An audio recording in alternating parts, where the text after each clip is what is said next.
अगर आप क्षेत्र की अच्छी चीज नहीं बोल सकते तो एटलीस्ट मिसगाइड तो वहां के एरिया को मत करो।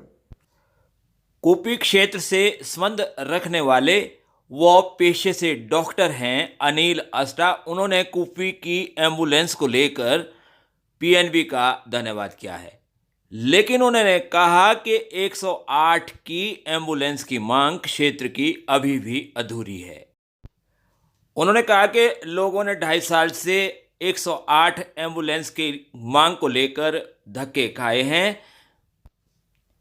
एम्बुलेंस का मतलब होता है कि जिसमें सारी सुविधाएं मौजूद रहे, और उन्होंने ये भी कहा कि इस तरह की वैन कोई भी दे सकता है। क्षेत्र में बड़े बड़े करोड़पति है।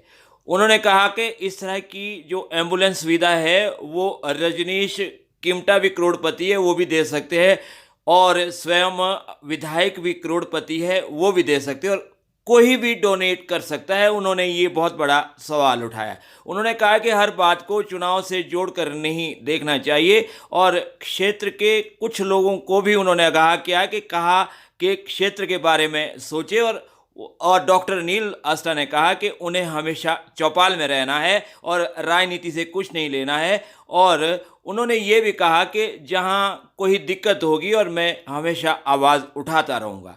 लीजिए हम आपको दिखाते कि अनिल अस्टा ने क्या कहा, और वो क्षेत्र के बारे में बहुत ज़्यादा चिंतित है। एक क्षेत्र जो 2.5 साल से, एक बैकवर्ड क्षेत्र जो 2.5 साल से जहां गरीब लोग धक्के खा रहे थे, 10-10 हजार रुपए की गाड़ियां ले रहे थे, उन लोगों ने इस बात को समझा, परंतु गवर्नमेंट जो है वो आज तक नहीं बात समझ पाई कि 108 एम्बुलेंस की सुविधा एक सीएससी में होनी चाहिए।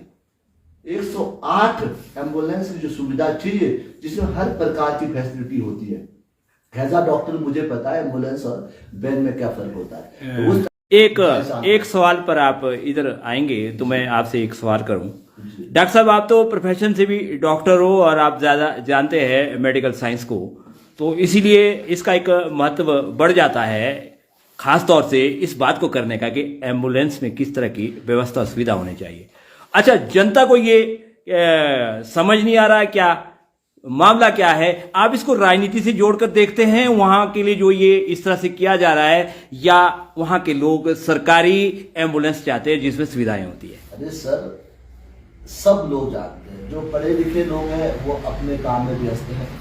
अगर वो बोलना भी चाह रहे थे तो आगे नहीं आते। ठीक है, 2-4 आदमी हैं जिनको अगर एलपीबी एम्बुलेंस के बारे में मिलेगा उसको भी एम्बुलेंस बोलेंगे। एम्बुलेंस जो होती है सर, जब भी सरकारी जो हॉस्पिटल्स होते हैं, सीएससी जब होती है, सीएससी में हमेशा ऐसे एम्बुलेंस 2 हमेशा अवेलेबल होती है। एक आरकेएस होती है, एक गवर्नमेंट की होती है। जो रूल होता है, जो प्रोटोकॉल जैसे हर चीज के लिए होता है। ठीक है, अगर डोनेशन करने की बारी हुई तो डोनेशन तो विधायक साहब के पास करोड़ों रुपए वो भी कर सकते थे, किमटा जी के पास करोड़ों रुपए वो भी कर सकते थे, और भी बहुत करोड़पति आदमी है जो डोनेशन कर सकते थे, तो वो तो कोई भी कर सकता है डोनेशन। डोनेशन तो बैन हुई ना, वो एम्बुलेंस थोड़ी बोलेगी, उसमें तो पैसा देना पड़ेगा मेरे खास तो कल के लिए आपको। ये तो एक बेवकूफ बनाने वाली बात है। इन्हें लगता है कि वहां क्षेत्र में कोई पढ़ा लिखा आदमी नहीं है, 1-2 आदमी आया, पोस्ट बड़ी बड़ी पोस्टें लिखे विधायक साहब के बारे में, उन्होंने ऐसा किया। मैं उन लोगों को भी बताना चाहूंगा कि अगर आप क्षेत्र की अच्छी चीज नहीं बोल सकते तो एटलीस्ट मिसगाइड तो वहां के एरिया को मत करो।